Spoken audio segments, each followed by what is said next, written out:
மகாபலி மன்னன் பூலோகத்தில் உள்ள அனைத்து மன்னர்களையும் தேவர்களையும் வென்றான்.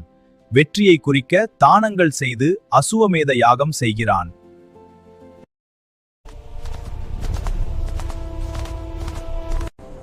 நாராயணா, எங்களுக்கு உதவுங்கள். தானம் நாடி வந்தேன். தங்களுக்கு வேண்டியதை கேளுங்கள். என் பாதத்தின் 3 அடிகளுக்கு சமமான இடத்தை எனக்கு தானமாக கொடுங்கள் அரசே. அப்படியே ஆகட்டும். அரசே, இந்த மனுஷன் கேட்பது தர வேண்டாம். அது உங்களுக்கு ஆபத்து. குருவே கொடுத்த வாக்கை மீற முடியாது. நடக்கட்டும். வாமனன் விஸ்வரூபம் எடுக்கிறார். இதோ என் முதல் அடி பூலோகம். இது என் 2ஆம் அடி வானுலகம்.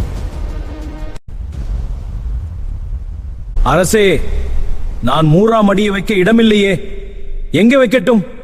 என்னிடம் கொடுக்க வேறில்லை என்பதால் என் தலைமேல் உங்கள் காலடியை வைத்துக் கொள்ளுங்கள். வாமனன் விஷ்ணுவாக காட்சியளிக்கிறார். மகாபலி, நான் உன்னை ஆசீர்வதிக்கிறேன். நீ சென்று பாதாள உலகத்தை ஆட்சி செய்.